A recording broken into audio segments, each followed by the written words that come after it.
All right. We have a real special guest here tonight. I know I say that a lot in my videos, but we have a very distinctive encounter here with a guest who's seen a white dog man, or in this case, the wolf man.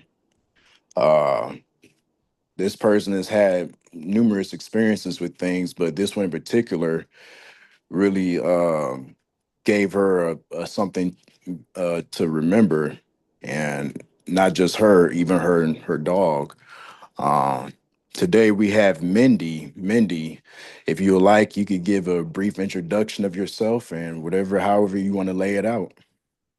Okay, thank you so much for having me, Malcolm. So my name is Mindy. I'm 40 years old. I'm originally from Georgia, but in 2023, I moved to Maryland.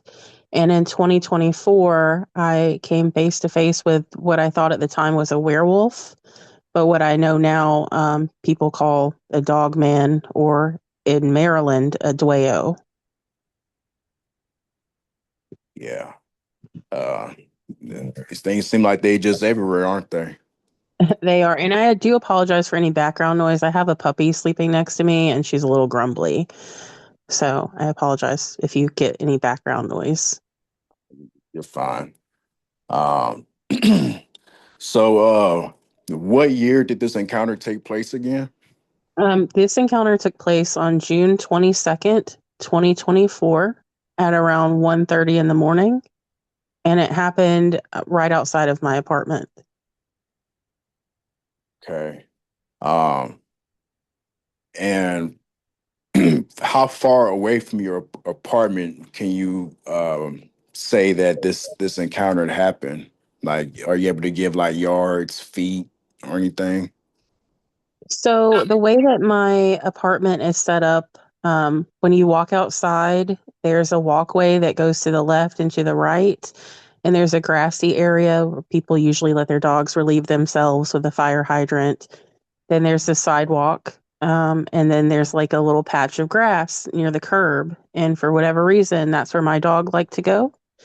And directly across the street, so just a regular street directly across the street, is a field that has power lines in it. And at the time of my encounter, that field was overgrown to about 4 or 5 feet. And when I had the encounter, me and my dog were at the very edge of the road on our side, and the creature was directly across the street from us, curb to curb across the street. Okay. And is there like any wooded areas, wood lines, or anything near your property? So I found out after the fact that there is a path in that field that has the power lines, and I just thought that the field is a little longer than a football field, and I just assumed that the path stopped at this building, because it's like a power center, and I just assumed that the path stopped there. But I was later told on Reddit and shown an aerial um, photo that showed that that path actually leads directly to Patapsco Valley State Park, and that it's only a 4 mile path from the state park to where I live, straight down that path. Okay. Okay. We're gonna dive into a lot of that here shortly.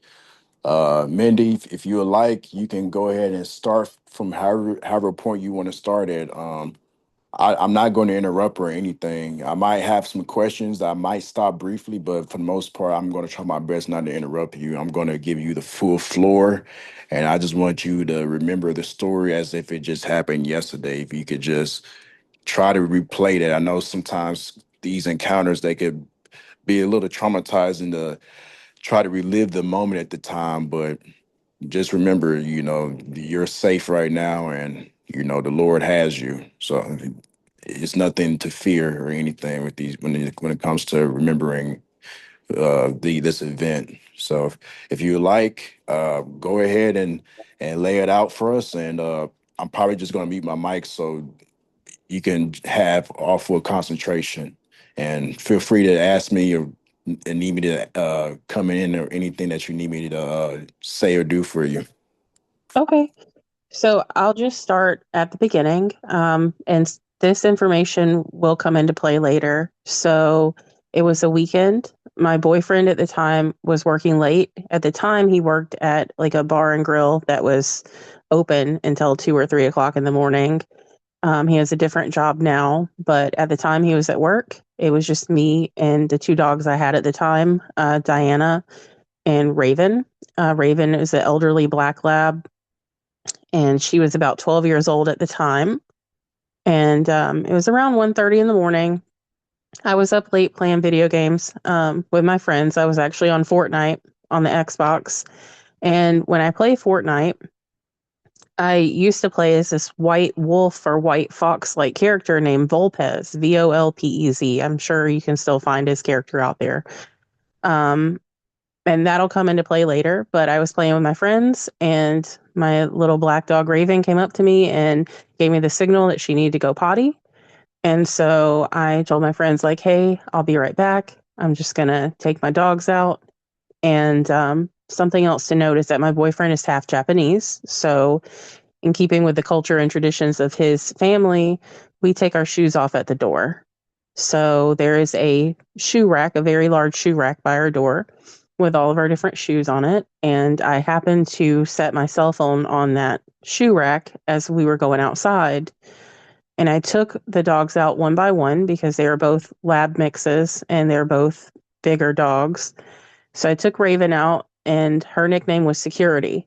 This dog was always on alert. She was always protective of me, and she alerted to absolutely nothing outside. She did her business, came inside, grabbed Diana, the younger of the two dogs. At the time, Diana was 2 years old. She's almost four now. And Diana, for whatever reason, she liked to do her business at the very edge of the road, in that little patch of grass that runs alongside the sidewalk. So, like I said, the field was overgrown, but I didn't think anything of it. There's usually always deer in that field 24/7, like year round. And the deer here, they'll let you get pretty close. They won't let you touch them, but they'll let you get pretty close. And sometimes they'll just walk up close to you and keep walking. You know, you just kind of ignore them, let them do their thing, and they're no problem. So, as she was doing her business and sniffing around, I heard like a branch break noise, and I thought it was a deer approaching. And with Diana, you can tell her, you know, look at the squirrel, and she'll point at the squirrel, or look at the bird and she'll point at the bird. So when I heard the branch break noise, I said, Diana, look at the deer. And I stopped. I didn't even get the word deer out of my mouth, because when I turned around, uh, there was this creature standing directly across the road from us. It was sniffing the air. It was about 8 feet tall. I could tell that it was not a person in a costume. No way. I could see it breathing. It was sniffing the air. I caught its side profile first. It was solid white. It had long fur. It had very long ears and a very long snout, like kind of cartoonishly long on the snout. And it turned its head and it looked at me, and then it looked down at Diana real fast and then back up at me. And I just shut my mouth and I stood there. It never made a noise. It didn't growl. It didn't snarl. I never saw its teeth, didn't show me its teeth. Um, and it had light amber colored eyes. I was close enough that there was no eye shine, that I could see the whites of its eyes. And I noticed its arm.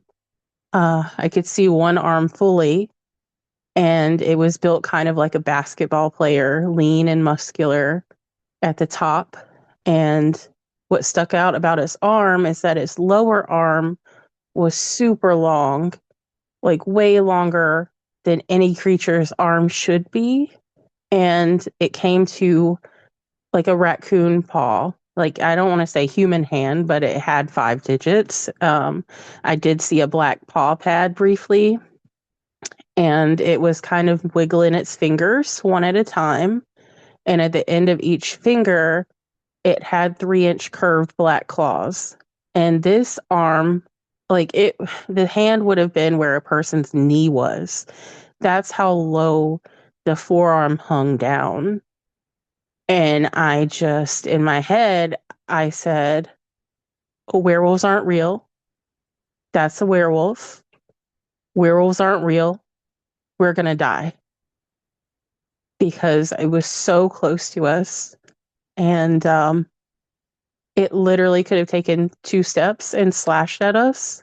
And that would have been it, lights out, you know? And I didn't know what to do. And my dog, sorry, I still get emotional sometimes recounting this, but my dog was shaking. And she's not a little dog. At the time, she was 73 pounds. She's closer to 80 pounds now.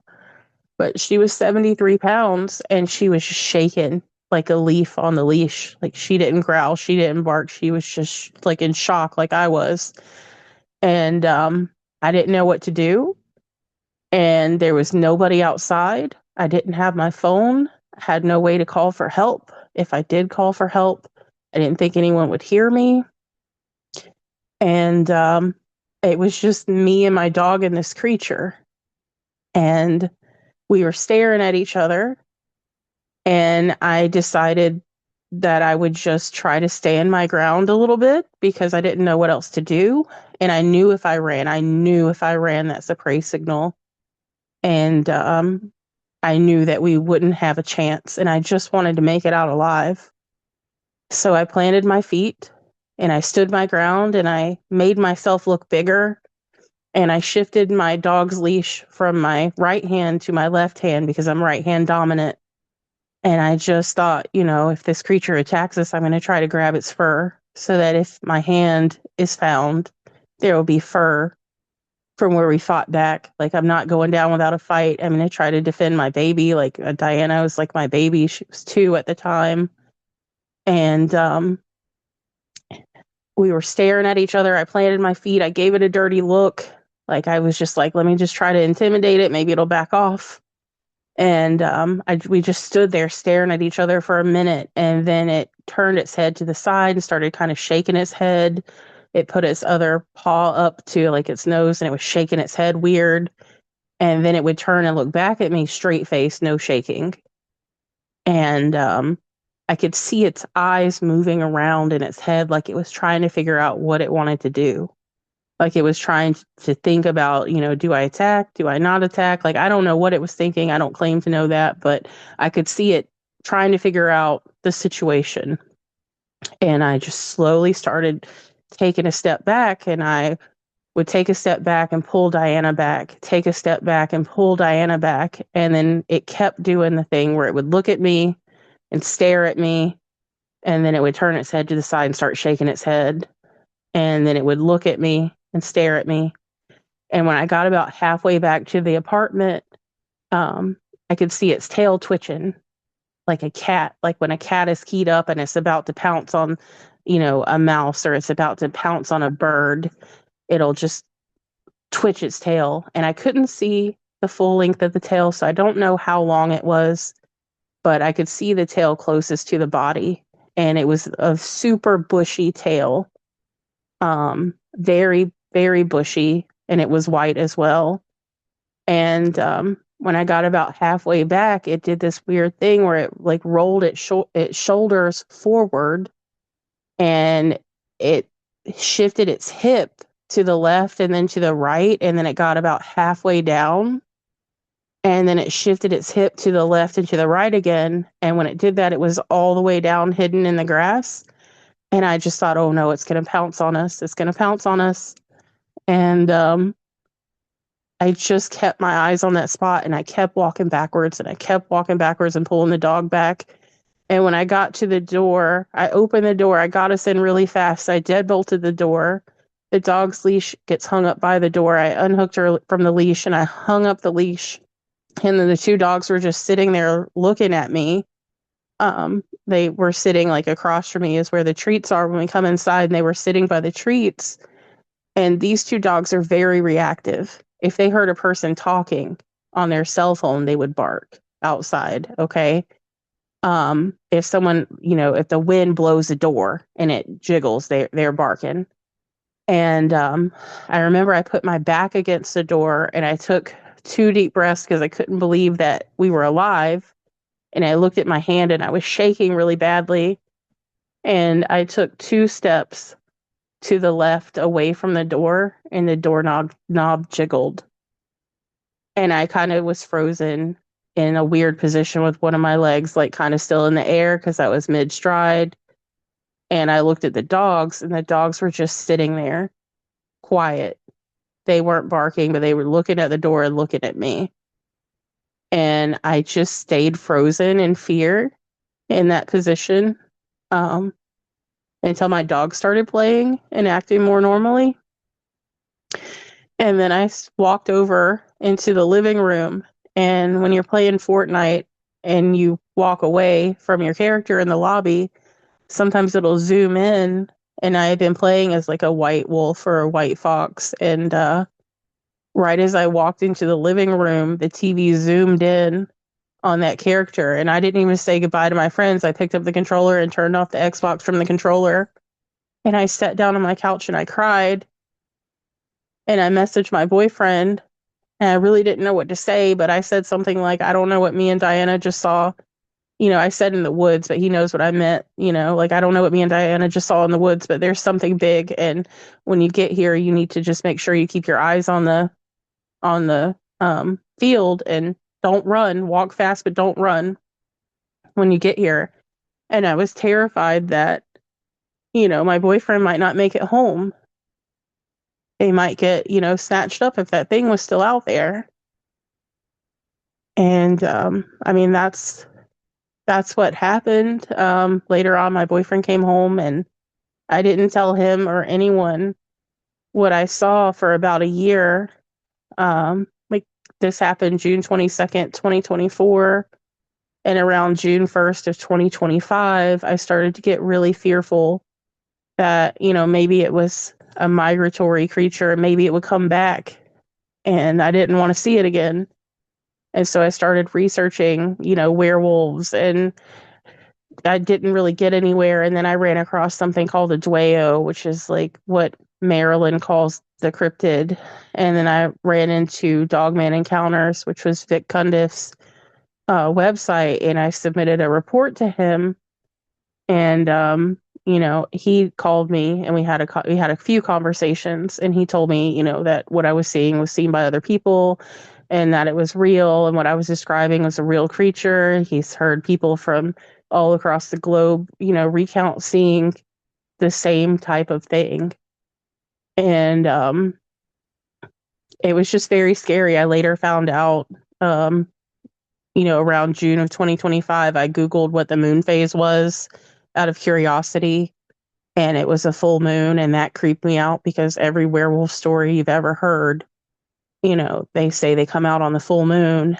And so full moons really creep me out now. Like when it's that time, of the month, I just don't go outside. I don't go outside at night.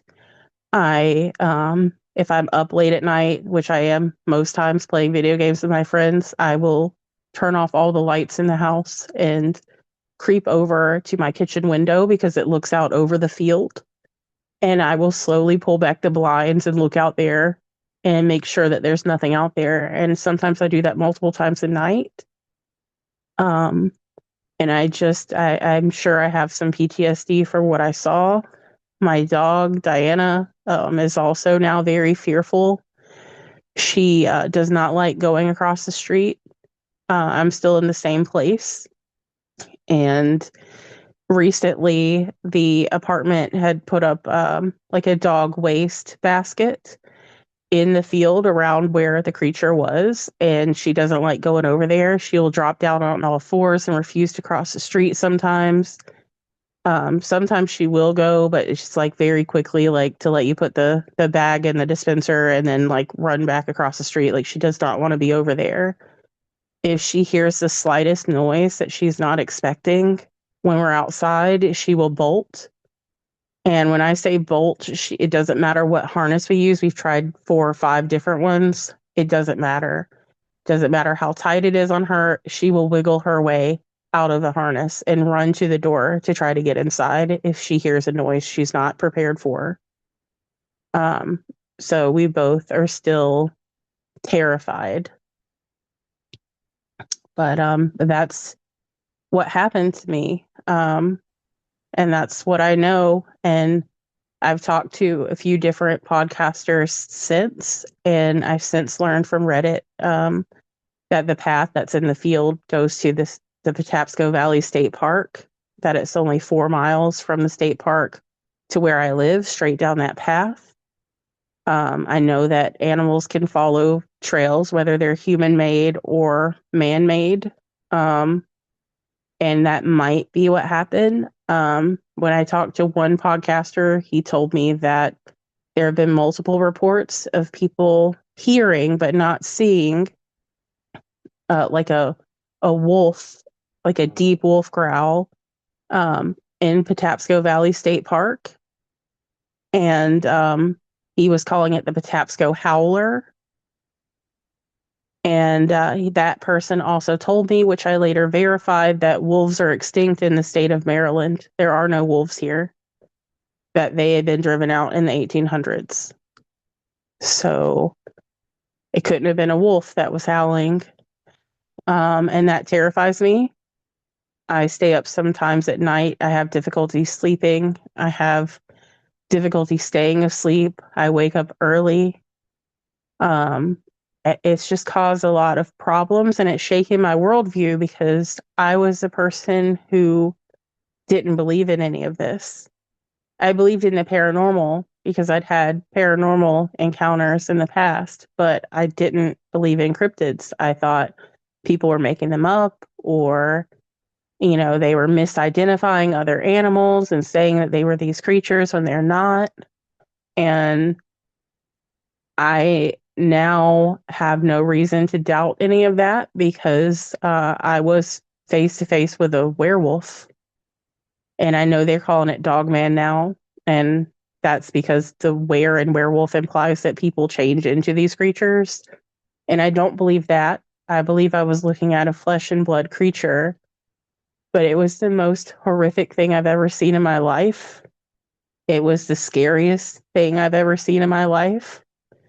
I truly thought that we were not going to make it out alive and that no one would find our bodies. And I don't know how we lived. And I later heard other people say that these creatures just like to scare and terrify people, and that's what it was doing. Um, but my other dog, Raven, never alerted to anything. Never alerted that there was anything out there. And it snuck up on Diana too because she didn't alert to anything. We just heard that branch break noise, and I turned around and said, "Diana, look at the dick," and it was there. So I also don't know what that noise was. People have told me that it's the noise that their body makes when they go from laying down or creeping around to standing on two legs.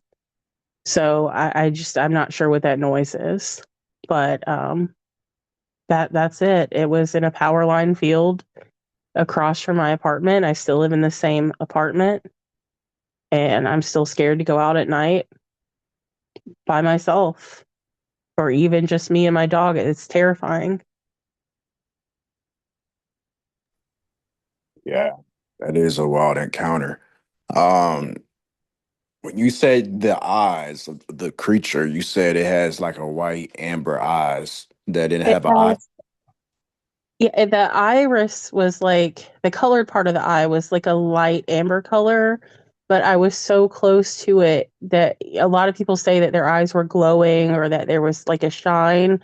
I didn't see the eye shine because I was too close to it. So I could actually see the white part of his eyes and the colored part. Right. But you're saying it wasn't glowing or nothing, right?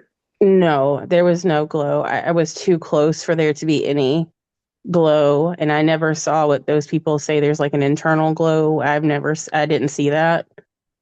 I literally saw, like, it looked like you look at a dog's eyeball. Like, you could see the white and you could see the color part.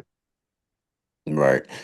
So, okay, so you say you was at a pretty much of a close range of this creature. Or can you describe how the snout look, how the ears look? How, Yeah, the nose was abnormally long. Um, that was another thing. It was more long, like Wile E. Coyote, is the best way I can describe it. Just very long. The ears were long. It had long fur. The ears were like German Shepherd ears, like I've heard other people say. They were long. They came to a point, like a triangular point. Um, Tip of the nose was black. Um, the fingernails were black. The paw pads were black. Everything else I saw was white. I could not see the feet because they were obscured by by the grass. Um, yeah, I mean it was fluffy. Um, that's really all I can say. It had muscular like shoulders, muscular chest, and then those really long forearms with the raccoon type hands. right. And you say you seen the nails. Do you remember how long, or can you give like an estimate how long, or how many inches where the nails were? Were they sharp looking? They looked to be sharp. They looked like they came to a point, kind of like Halloween witches' nails. Like they looked like they came to a point, and they were 3 inch and they were curved. Even the thumb one was curved for about 3 inches. So That is a horrific look. The ears, were the ears like in some encounters, were they tall ears, were they like pointing up, or were they like kind of like to the side of the head a little bit, a little short, or how did the ears look on this creature? no, they were tall, standing straight up. They didn't flop to the side. They were moving independently of each other, so it was definitely listening to what was going on. Like one ear would twitch and the other one wouldn't. But they were standing straight up. So they were just like German Shepherd ears standing straight up on the top of the head. Right. And you said you seen this creature, it was sniffing the air. Do you feel like it was sniffing you and your dog? That is a possibility that it was scenting us or it was just smelling to see what it was around us. I don't know. I don't know if it was specifically hunting us and it made a noise and we caught it, or if it thought that my dog was maybe a deer, if it didn't get a good look at her, or if we just scared each other. I'm not sure. I'm not Uh, sure if we scared each other, if it knew I was there from the start. I don't know. Right, because I heard numerous encounters, especially with woodsmen who like to hunt. Like I've heard one, he was on top of a deer stand, and he noticed this weird creature, and it looked like a wolf that was on two legs, and it wasn't looking at him at first, but he said this canine creature put his head up in the air and started sniffing. The next you know, this creature looked directly at him. So And that that's what happened. I mean, it was when I turned around, I saw its side profile first. It was turned to the side, and that's how I got a good look at its arm. Because it was turned to the side and it was sniffing the air, and then it turned its head and looked at me and looked down at Diana real fast, and then back up to me. And the way it looked at her made me think that it wanted to eat her. Um, I don't know how to describe it. This was like a primal fear. I felt like I was looking at an apex predator that I was not going to make it out. yeah. Um, Now every encounter of these dogmen is a little different. Some report this, and some not. Some don't report this. But when you describe the primal fear, I know you probably felt the fear because you're looking at something you couldn't explain it and it looked terrifying. But did you feel like fear, like it was some type of radiation, like this thing was radiating like fear upon you. Like, what did it feel like? It was it projecting fear? Because I've heard that in multiple encounters where these dogman creatures, eyewitnesses would describe that I felt like an overwhelming power of fear, like more fear than I was supposed to. It felt like this thing was emitting fear it was emitting fear. Did you feel like that, or you just felt just just a normal primal fear? I've never heard it described like that, but I'm not sure if it was emitting fear, but I definitely was terrified, and it was the most fear I've ever felt in my life. Um, it's possible it was emitting that towards me, but it never made a noise. It never growled. It never showed me its teeth. It never did anything like that. I know some people say that they smile at them. I never saw any of its teeth. It never opened its mouth. It had its mouth shut the whole time. So I don't know if it was emitting anything intentionally or not, but it was the most fear I've ever felt in my life. I can understand that. Now, when it came to the door, after you got went into the house, how many seconds did it take from after you went into the house into the door? It jiggled the door now. Knob. I mean, it was really fast. Maybe 15 or 20 seconds, maybe 30. It was fast because I immediately unclipped the dog and hung up the leash. Then I put my back against the door and I took two deep breaths. After I deadbolted the door, I took two deep breaths and then I took two steps away from the door. And that's when it jiggled the handle. And you didn't hear it come to the door or anything. You just heard the knob turn. Any footsteps or nothing. No, I didn't hear any footsteps. I didn't hear it approach. I just heard and saw the knob jiggling, and I looked at the dogs and they were not reacting. And if it was a person, those dogs would have been reacting. They would have been barking. They would have been growling and snarling and huffing, and they were not. They were silent. They knew what that was. They knew there was something. Yeah, I think they knew there was something like predatory out there. Hmm. Uh, do you remember your dog's facial expression when that dogman creature looked at it and when it spotted the creature? I was more focused on the creature. I didn't want to take my eyes off of it. Um, but I could feel the leash vibrating and her shaking. Um, and she was shaking like a leaf. And I had to drag her back. I would take a step back and I had to make her move backwards, like pull her by the back of the harness back.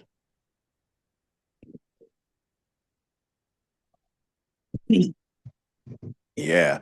Um, so when it was jiggling the doorknob, how long did that last?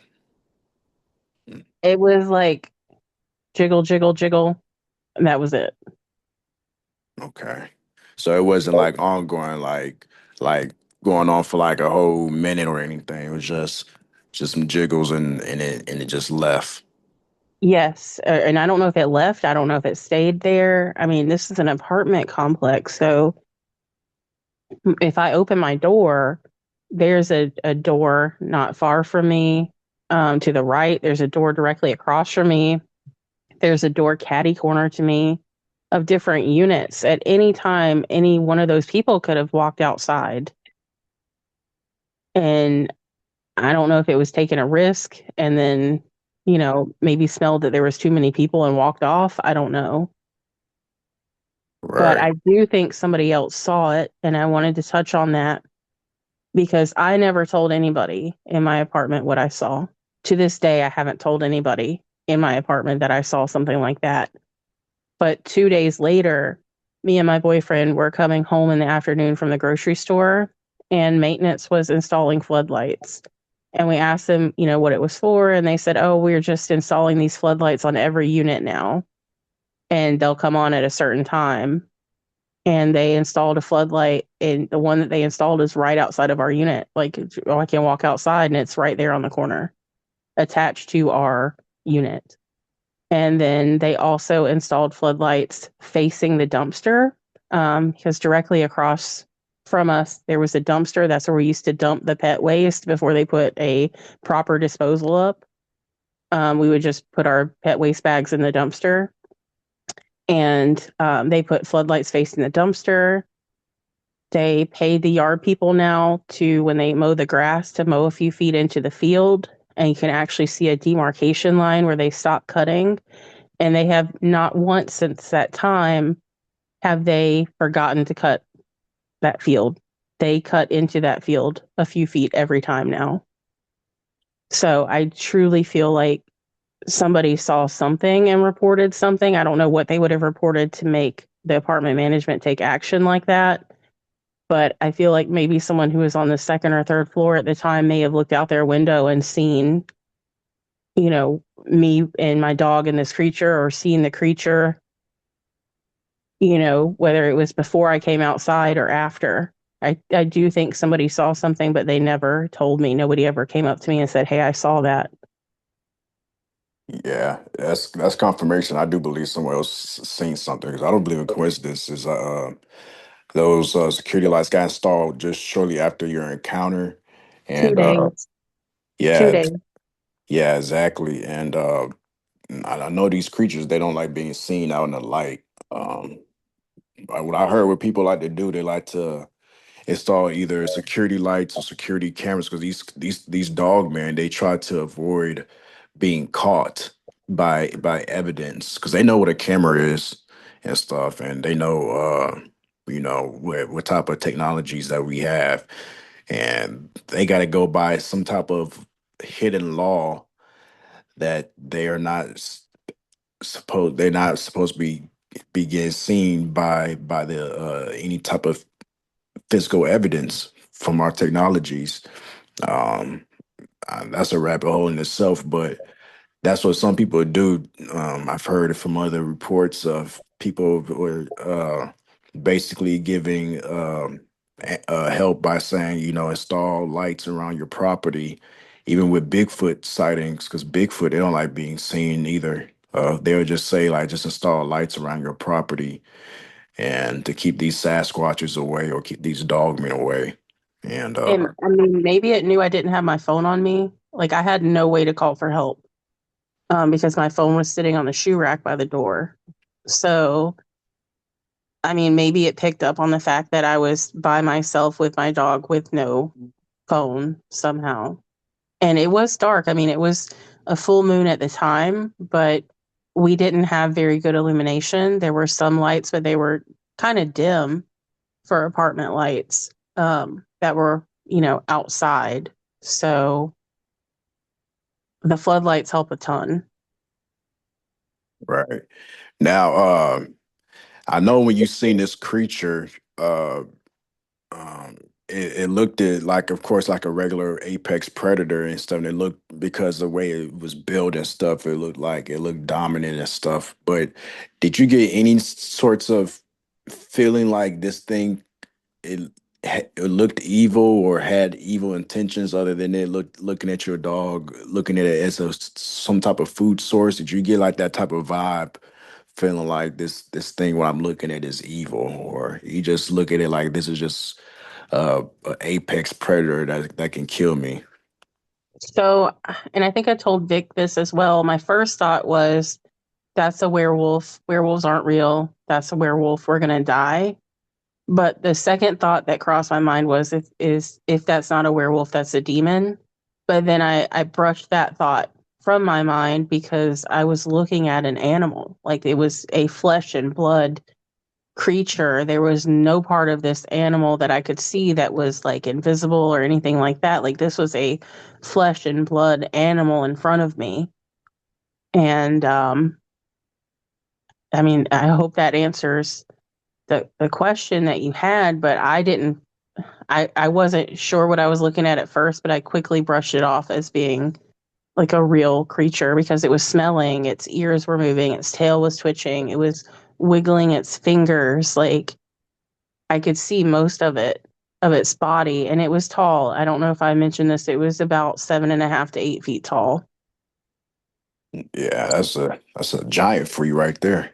Yes, and my dad's 6'4", so I know I'm a pretty good gauge of height because my dad's 6'4", and that was definitely more closer to 8 feet tall. Right. Uh, so Mindy, you said long before this, before these encounters, something happened to you to where you feel like this could play a connection to what led up to your encounters. Would you like to dive into that? Yes. So when I was little, um, I saw my sister get hit by a drunk driver and become paralyzed from the neck down.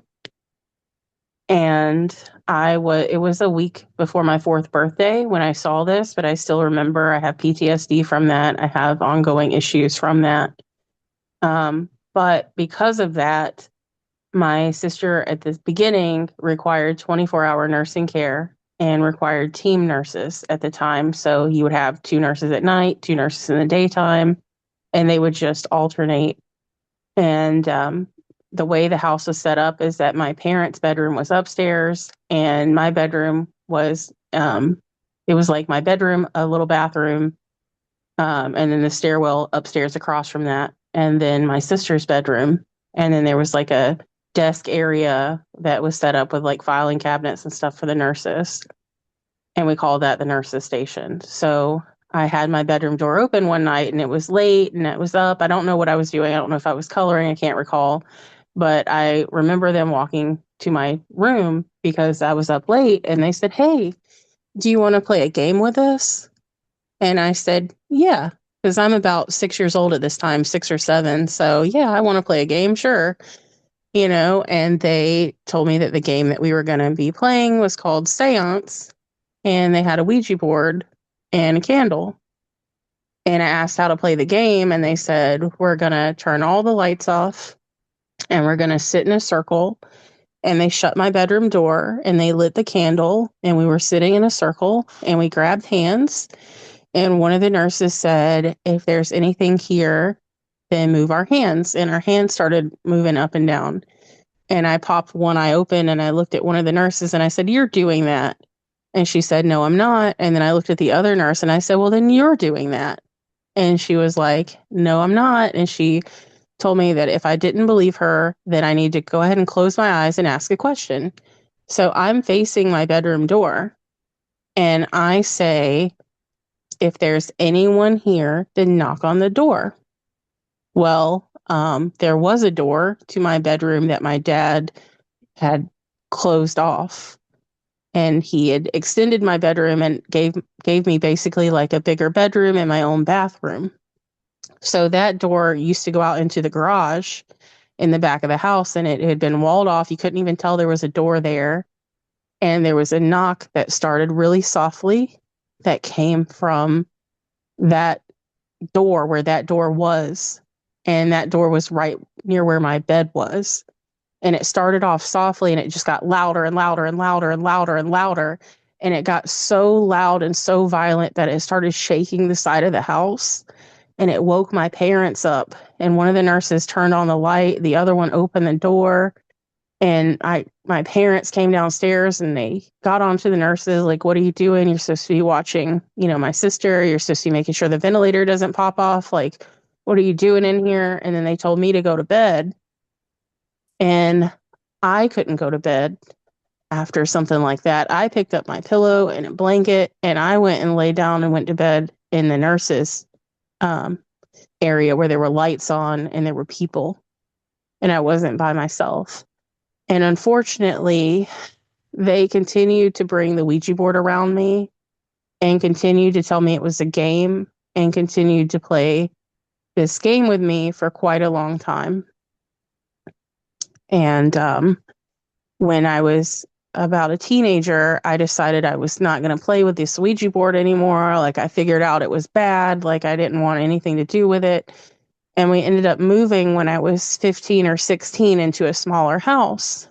The house that we were leaving actually was my grandfather's house. So my grandfather moved back in and we moved out. And I purposefully left the Ouija board because at this time I now had my own board. I purposefully left the Ouija board in my closet. and I hid it because I did not want to bring it to the new house when we moved out. So I get off the school bus one day and it's been raining and my dad's real mad and I can't figure out why he's mad.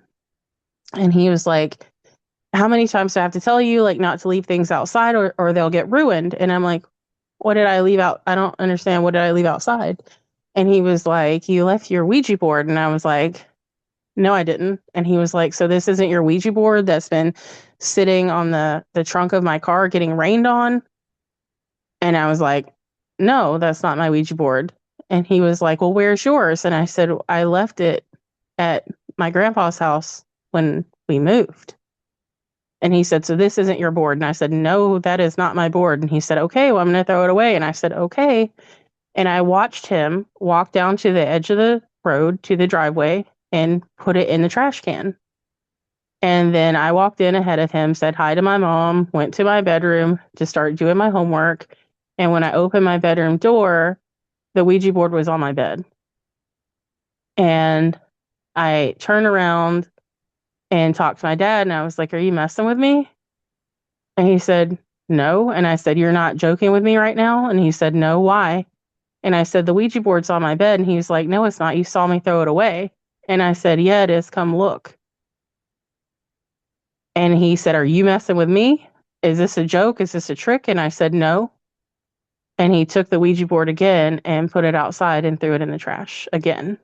And it didn't come back this time. But Yeah, there, that's normal where people would try to get rid of the Ouija board, and it has reappeared numerous times. I would have burnt it.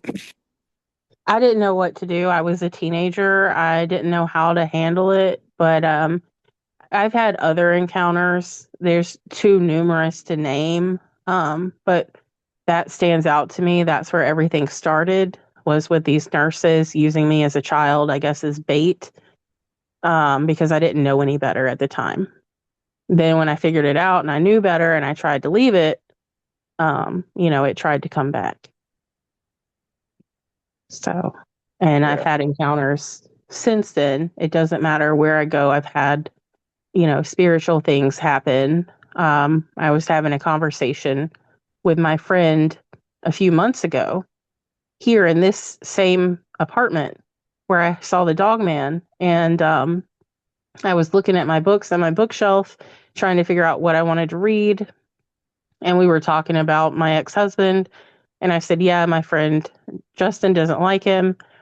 And when I said that, the lamp turned itself on and it stayed on for a second and then it turned itself off. And this is a stand lamp. It's the kind that you have to walk over to it and twist the knob twice for it to come on. And I wasn't anywhere near it.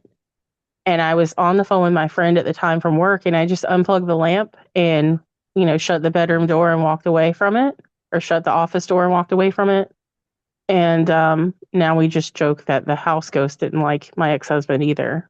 But there have been encounters continuously with on the spiritual side of things um, since I was a little child.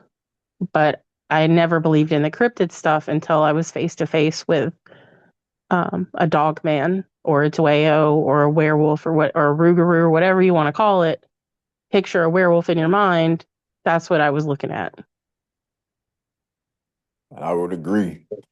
Uh, now, you said something else happened. You said after a little later in your childhood life, when you play after you play with that Ouija board, you said you seen something strange in the sky. You want to elaborate on that?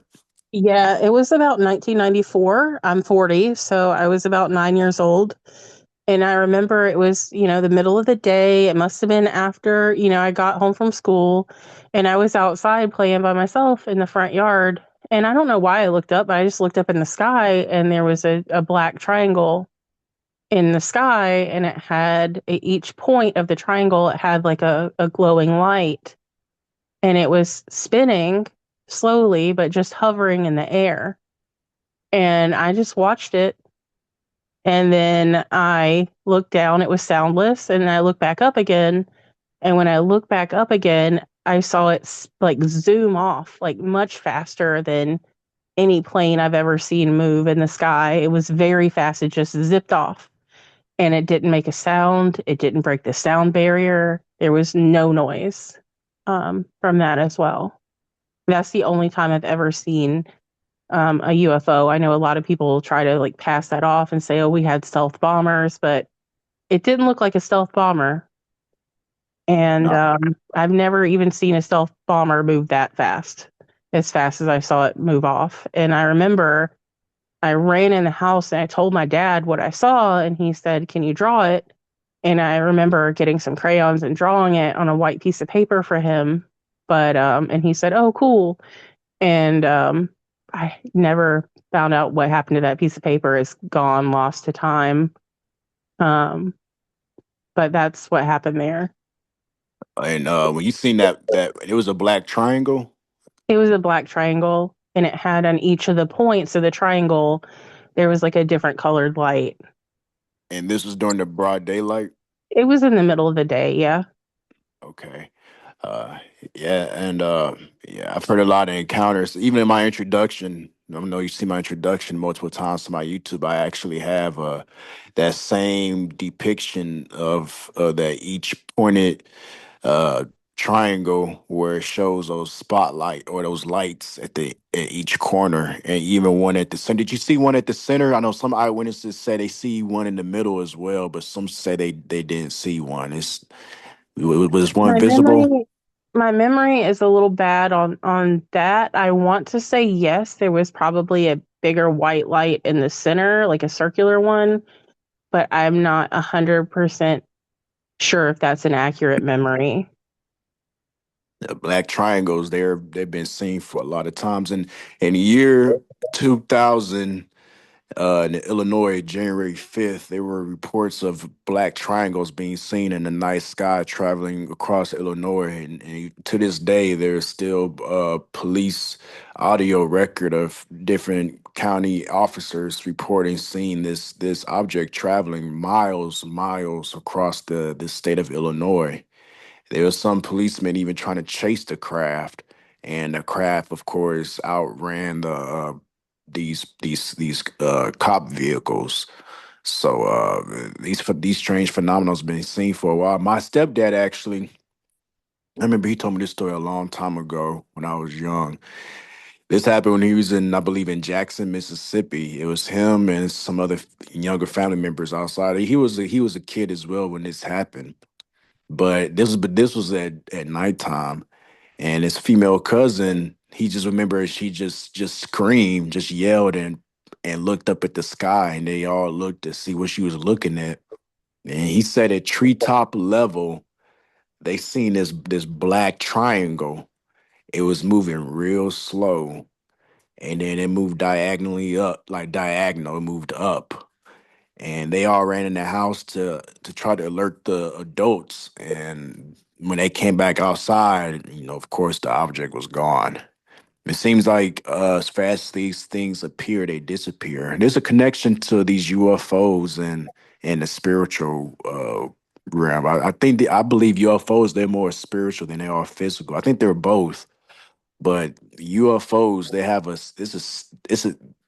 there's a psychic nature with them. There's been reports of people standing side by side together. One person might see the UFO. Sometimes the other person beside them won't see it, or it'd be groups of people who've seen a UFO, and the other group might not see it. Um, it's been numerous reports of people saying they seen the object shapeshift, like from a pyramid structure to a cube to a sphere to a pyramid, a sphere, different shapes, and it seems like the texture of the craft changes as well too. So no normal object can do that. So there's been reports actually as well. People say after playing with a Ouija board that they've seen UFOs and Dogman and other strange uh, paranormal phenomena events that took place shortly after seeing these after playing with the Ouija board. They seen these things. But yeah, the black triangles, they've been seen for a long time. Um, And you say this thing was spinning. How do you? I know it was a long time ago. How long? Do you remember how long it was spinning I before it don't took? remember how long I looked at it. It must have been a few seconds, like maybe 30 seconds, but I remember looking up in the sky and it was low flying and it was just hovering, but it was hovering, but at the same time, just slow spinning. And it was just hovering and slow spinning. And then I looked down, I looked back up again. And it's funny that you mentioned diagonal because when it zipped off diagonally when it flew off. But again, it was just like so fast. It was the fastest thing I've ever seen when it flew off. And then I ran and told my dad because then I knew like this is not a plane, this is not a helicopter, like this is something else. And I ran and told my dad and he asked me to draw it, but it was slow spinning in There's the this air. there's this other person I had contacted on Reddit like 3 years back, and I wish I would have got his email or something because he no longer gets on the account, but he agreed to come on my show. And he said he went to this happened in 2010. I forgot what state or what site he went to. I don't want to misinform any information that's not true, so I won't say what he said where it happened at. But all I know is him and a group of friends went out to this supposedly abandoned haunted place out somewhere in the woods, and they stumbled at this site and they seen these chalk drawings of these symbols, which they identified as like occult symbols. And they looked up and they saw a triangular object in the sky. And shortly after that, were chased out by these dogmen creatures from this place. And I want to also say they said they've seen orbs around the area as well. There's a connection to all this stuff from UFOs, dogmen, orbs, because it seems like these things usually operate around the same areas a lot. There's a connection to all of that stuff. All that is considered the supernatural in a way. Um, but yeah, you're not the first to have these sightings linked from spirits to seeing triangle objects to dog man. And you also said you've had encounters with shadow people. You want to elaborate on that? Yeah, I've seen those also since I was little because of the dabbling I'm sure I did with the Ouija board, but more recently I saw one just a few weeks ago in this apartment and I was brushing my teeth and I had the bathroom door open and my dog, the same dog that saw the dog man with me, Diana, was at the edge of the bed and she was just laying there and I glanced at her and this shadow person walked past the bathroom door. Like I could see arms and legs and a head, and it was just like a cloudy mass in the shape of a person. And Diana tracked it, like she watched it walk from side to side, but she just then put her head down, just like, oh well. And it freaked me out. I picked up my cell phone and messaged my boyfriend who was in the living room and asked him to come in and turn on all the lights. I asked him to check the closet, check under the bed, but I already knew like we wouldn't find anybody. There was nobody here because of what I saw. The way that I saw it, I knew it was just a shadow person that walked past the bathroom door. And there was one other shadow person encounter in this apartment, but that was when we first moved in, like a year before the dogman sighting. And I had taken both dogs outside. And when I walked inside, I thought I saw my boyfriend walk into the front bathroom. And I was talking to him and he didn't answer. And so I said his name a little louder and he didn't answer. I said it a little louder and he answered me from the bedroom, which is on the opposite end of the apartment. And then I had him check the bathroom. I said, I saw a man go into the bathroom and he checked and there was nobody. He checked the whole apartment. There was nobody. Right. Uh, yeah, you definitely been having a lot of activity throughout your life. What I would recommend, Because because from what you told me, you're a person of faith as well. You believe, as I believe, Jesus Christ is our Lord and Savior. Um, the Yes. book, the book of Romans chapter 10 verse 13 says, "For everyone who calls on the name of the Lord will be saved." So I do believe there's power in his name, of course. That name is a weapon. Quoting scriptures and verses over your home is also another form of weapon and a barrier that makes spirits leave. Because they have there's authority over them that they gotta go by. There's a spiritual law that they have to follow. What I would recommend you to do, and you can go to Walmart or any local grocery store. It's cheap, even just as $5. I would recommend buying some olive oil and to pray and bless over that oil and anoint every door, every window, and every mirror.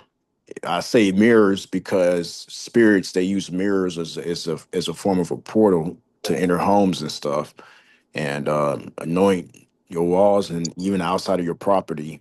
Anoint stuff and ask God to place angels in to protect from against all evil from ever entering your home again, and anything that you may think that you might be opening up a doorway for the enemy to come in.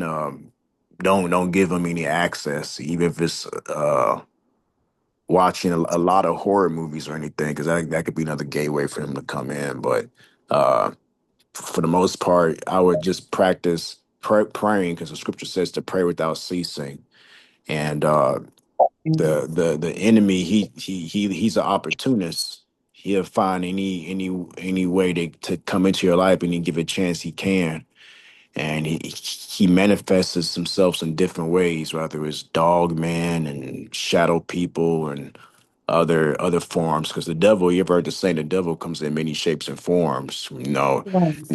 Um, um, there's a saying. Sometimes people call these dog men devil dogs or hellhounds, and that's because it's true. I mean, I've also heard it because if you look at a lot of national parks, there's a lot of sites there that's called has the devil's name in it. Like when I went to the Smoky Mountains a long time ago, they got this place out there called the Devil's Courtyard, and Oh, yeah, and a lot of these places they got the name devil in it. There's been reports of people seeing dogmen in these areas.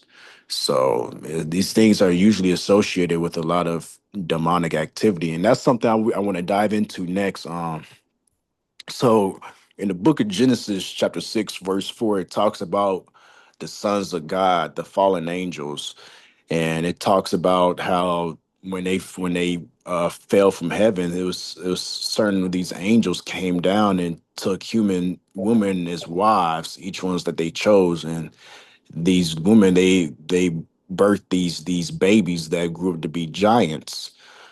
Well, these fallen angels, they didn't just mix their seed with human women. These were male angels, but they also interbreded with animals as well too. And this is the reason for years humanity have seen all these different strange supernatural creatures that could not be explained and covered up by the evil powers of this world. Um, you could think of things like Bigfoot, Dog Man, Goat Man, Mothman, reptilians. In the book of Enoch, in particular, I believe it once used to be a part of the Bible. The book of Enoch and the book of Giants. They call these the Dead Sea Squirrels because they were found near the Dead Sea in Qumran, Israel. And Israel was one of the major places that the Bible had a lot of events at, and these texts in these Dead Sea Scrolls were all found in Hebrew. But in the book of Enoch and the book of Giants, it talk about these watchers, these selective group of fallen angels, 200 of them, because there's a big debate I know in the church. Many of the churches they say all the fallen angels that fail are locked up. That's not true. And these it elaborates more about which angels were locked up because of something real defiled that they did. It says that they descended on Mount Hermon, and this leader of these group of angels that the devil influenced named Azazel, they took an oath because they knew what they was doing was beyond abominable. Because angels, they were never meant to interfere with humankind unless instructed by God. But what they did was so far beyond abominable, which I believe caused the great flood to happen. Because remember, after the Genesis 6 incident, God sent the flood shortly after Genesis chapter 6 verse 4, because God said there was no flesh left alive except for Noah and his family. And God said to build the ark, gather the remaining animals that were not corrupt, and because I'm going to repopulate the earth. Because of course there was a great sin and stuff happening. People was worshiping idols and giving into marriage and doing all sorts of wicked things. But the flood happened shortly after, when these fallen angels corrupted all life on earth, and that's why he had to cleanse the earth. But in Genesis chapter 6, verse 4, it says they were giants, or some text it says Nephilim. That's what they are. It says they were Nephilim in the earth in those days, and also after that. So God was letting us know that some of them still he allowed to remain. And I believe that's what we are seeing today as far as some of these dogman creatures. And the reason why I say this is because these things, they have evil. From a lot of these encounters, they have evil intentions. When you listen to enough stories, people describe how these things like to terrorize and like to inflict fear. They do a lot of evil intent. Like I've heard a lot of encounters with these jet black dog men, that some people try to flash a flashlight on these jet black dog men. It was like as if these dog men were absorbing the light, or people, they said they see these canine footprints in the snow or in the mud, and they'll like out of nowhere disappear, as if these things jumped into a portal. They're interdimensional. I believe they're more than just flesh and blood creatures, because people always wonder how are these things able to hide so good if they really were just full flesh and blood. Well, that's because I believe they're jumping into portals. I do believe there are flesh and blood ones, but I believe there's different variants of these creatures. The reason why I say that they're linked to the fallen ones, the fallen angels, because we do know in Genesis that Satan, he masquerades as a serpent, and in the book of Revelation, he is called the dragon. So we know that angels, they're shapeshifters. But anyways, in the book of Enoch, in the book of Giants, especially in the book of Giants, it talk about how these angels, they had gathered they gathered 200 different animal species. In particular, some said they gathered rams, they gathered goats, and they gathered other different animals, and they had crossbreeded with these things. So that's why we see a lot of Greek mythology and stuff, where why we see satyrs, centaurs, minotaurs, and all these other strange beasts that they claim that they seen and stuff. And not just Greek mythology. You look at ancient Egypt, you look at their archaeology, the pictographs. They have all these strange hybrid creatures. The Indians, native Indians, they talked about. You see a lot of their rock arts and old art paints and stuff, that how they depicted all these strange beings, and how they are entering portals and stuff. So these things, they've been around for a long, long time. I mean, even like I was saying, in ancient Egypt, they talk about this god that they worship called Anubis, which was like a dog-headed entity. The Bible talks about how, during the days that they were worshiping false gods and stuff, and that was a false god that they worshiped.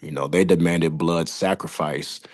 And Anubis, it just so happened his title was called Guardian of the Underworld. So all these things are linked, I believe, to the demonic, and people describe the smells sometimes of these creatures. They would describe a smell of like either wet dog, or strong pungent of urine, or the smell of death, like decaying flesh, or even sulfur, which is usually associated with demon spirits. um, I mean, these things, when you look at them, like I know in your case you didn't see any eyes glow, but in a lot of other reports, some people might say they saw an eye shine or even see our eyes glowing. So no natural animal's eyes can glow. That shows that there's some type of supernatural element to these creatures, and Yeah, and they. I didn't see it, I didn't smell it rather either. So, and you mentioned portals, and maybe that popping noise was a portal opening because there are power lines over there, and it would make sense for, it to need power if they pop in through portals. Exactly. The Navajo Indians, they believe these things are interdimensional. They're jumping into portals. Um, I know you said you don't believe in shapeshifters. Um, like I said, I believe in different variants of these creatures. So in Navajo legend, what they believe, what these skinwalkers are, they believe that they're witches who are practicing dark arts, sorcerers, that they made deals with devils, making deals with demons and stuff, and how Right. they gotta commit all these different rituals like necromancy, necrophilia. They gotta sacrifice a close blood loved one, a husband, wife, son, daughter, or close relative, or whatever the case is. They got to sacrifice a loved one. And that's how the kingdom of darkness operates. You have to give to get in the kingdom of darkness. You give him more than what you're receiving, but it's believed that they are possessed by this high-ranking demonic spirit that can cause them to physically shapeshift into a werewolf, or they also say they could take on other forms like a crow, a owl, a deer, so they can stalk on their enemies and stuff without them knowing. Um, and I don't know if you heard this story of this man named Peter Stump. This happened, I believe, back in either in the late 1500s or early 1600s. This was during the time where if you were accused of a witch, you would get stoned to death. But this man named Peter Stump, he had this belt that he claimed he was given by Satan himself that gave him satanic powers to be able to shapeshift into a werewolf. And later, after he confessed that, he was later stoned and he was killed for admitting that. So during those days, I mean, they took it seriously. If you were practicing any type of dark arts and stuff, you'll get killed. And there's been other legends around the world of shapeshifters and stuff. Like I said in these movies, they condition us, not to believe in a lot of this stuff. You know, even though they put it in plain sight. But I heard a Satanist once say the best place to keep a secret is right in front of you. You know, the devil, he takes advantage of our ignorances a whole lot, and because he takes advantage of our ignorance, we're we're pretty much vulnerable to a lot of the enemy's attacks. So that's why in the scriptures it says, "Be as wise as the serpent, but as soft as a dove," and to not be ignorant of the devil's devices. But yeah, and then it was this Satanist named Stephen Dollins. He's no longer a Satanist. He's now an evangelist for Jesus Christ. But when he said he was involved in the occult, he said him and these other initiates, these other occult members would go into a back room and they would they'd be around this symbol, and they were summing up this demon named Astaroth, and this demon would come up in the form of an orange smoky cloud, and the cloud will form into a giant wolf head. And he said that what they would do, they would summon Astaroth to send hexes on people. To this They send Sorry. hexes on, no, you're fine. They summon Astaroth to send hexes on people that annoyed them or whatever they pleased to do. So one day in particular, he wanted to send a hex on this elderly Christian lady. This is what he claimed. He said he summoned up Astaroth. In the form of a wolf man's head came up and appeared again, and he sent a hex on this Christian lady, this older lady. And Astaroth went away. And then shortly after, he appeared again, and he said when this thing came back, he said he was really furious, and he told him this. don't you ever again send me after another Christian again, and goes back away. Oh So wow.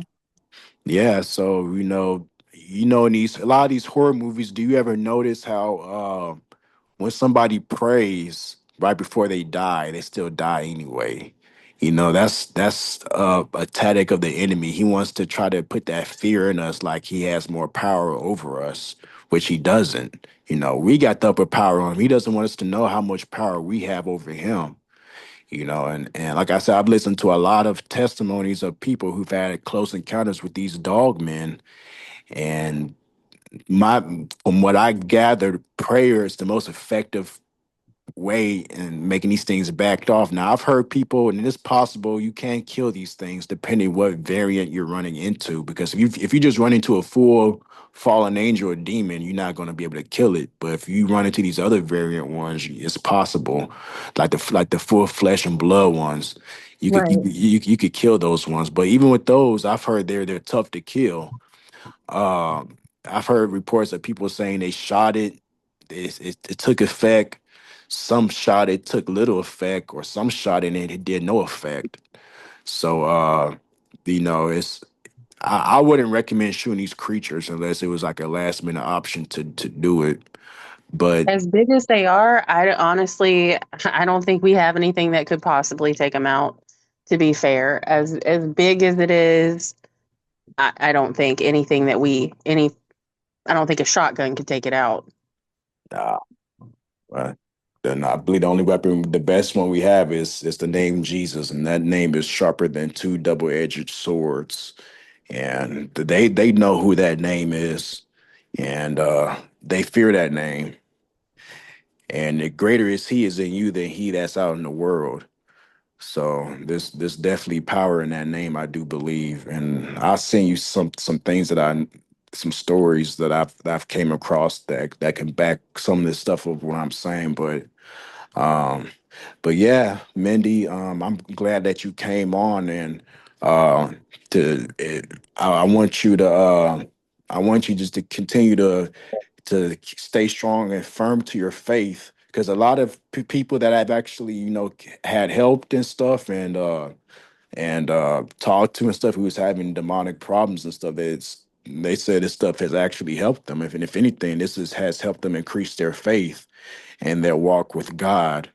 So I know, of course, we hear a lot of stories in the Bible, a lot of supernatural events and stuff, but when you actually living in and seeing it, it makes the word, the word of the God more alive.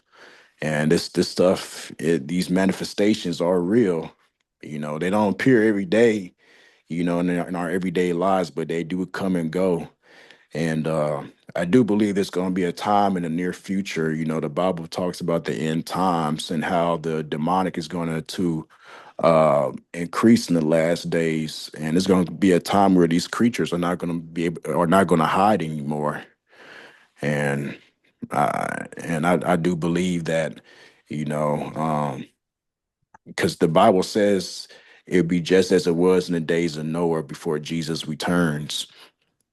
and Right. and there's a lot of things going on in the days of Noah, a lot of things. So that's why they're talking about all this stuff with UFOs and all this stuff we're hearing on mainstream media, because I'm pretty sure you've heard as well, with a lot of people who claim to have been abducted by UFOs, how especially the woman, how they were taken and they were imbr- in, impregnated by these so-called extraterrestrials, and then they were taken back 3 months later to get the fetus taken away from them or whatever, and were shown later during another abduction experience of a hybrid that they shown them, saying that it was theirs. Oh So wow. so yeah, there's a hidden breeding program going on that's been going on for a very long time. And just like how the I believe the whole alien phenomenon is demonic. Whenever you hear an abduction experience, it usually happens at night. The person is paralyzed, similar to like how sleep paralysis are. People see these entities sometimes going around their bed, and so or sometimes that they hover or levitate from their bed and going out through a window. And these UFO experiences, people describe the similar things that's going on in haunted homes. You know, they say they said their doors come open, twist open, and open on their own. Lights flicker, or like they have some type of electronical interference, just like with demons, how they operate. And the Bible says that Satan, he's the prince and powers of the airways. And the Vatican is actually in Arizona. They have a telescope named Lucifer. So Oh, makes you wonder, why do they have a telescope named Lucifer? name that. Right. So yeah, so the Bible, this is what the scripture says in Ephesians chapter 6, verse 12. For we wrestle not against flesh and blood, but against principalities, against spiritual wickedness and rulers and high places. And those rulers that the Bible talks about is, our, powers like our government and, those type of people who do deals with that stuff. And there's a connection with all of them. So yeah, I mean, it's like what they say, the truth is stranger than fiction, but it's real and it's been around for a long time. No, I agree with that 100%.